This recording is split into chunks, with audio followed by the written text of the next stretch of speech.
Yeah. And I think it's been it's been amazing. You know, you've seen today, kind of like Chrissy earlier, like those tears today were real tears of joy for that lad.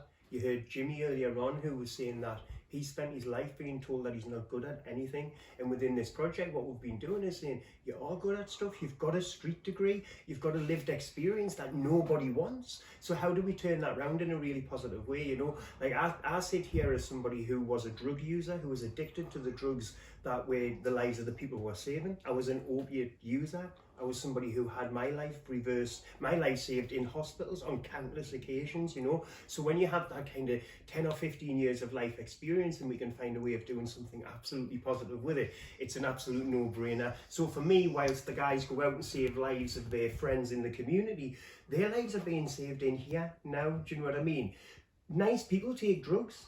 I'm wearing that t-shirt now from Release Drugs. Nice people take drugs. When are we going to accept that we need to stop this narrative which is destructive and stigmatizing and disenfranchise people to make you think that if you take a drug, you're a bad person? That's not true. That's a moral driven narrative which is not true at all. Last night I watched the NTA Awards. Ant and Dec won again. Fantastic. Ant McPartland had a major problem with drug use, and what we've seen all over social media was the love for that man. Why do we need to I absolutely love Ant McPartland as well, but why do we only just love a celebrity drug user?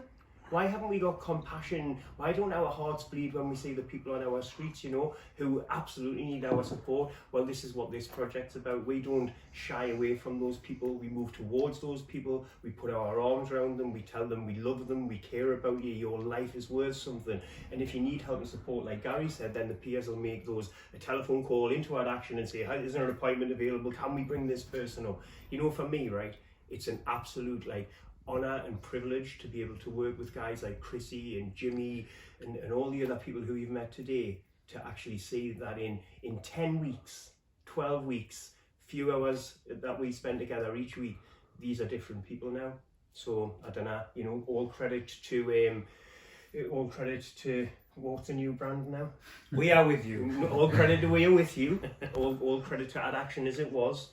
And that's what we're trying to say. We're trying to have an appreciation that we are with the people who use our services. We do have that understanding, we do have that empathy, we do have that approach, we do have that knowledge. We're not a judgmental service. We're not a service that says you should not do this, or if you stop taking drugs, your life will be good. If you stop drinking alcohol, your life will be good. It might not. What we try to do is work with that person, work with that individual to find what's best for them. And that may be a reduction of their drug use, abstaining from their drug use, reducing their alcohol. We'll work with that goal with that person to ensure that their quality of life, whatever that quality is, improved. As long as we get an improvement, that's better. And again, we can't judge people for making the choices to use heroin, whether they eat too much chocolate and they're morbidly obese. The choices they have made, they've made for a reason. We just need to support that individual and support that person.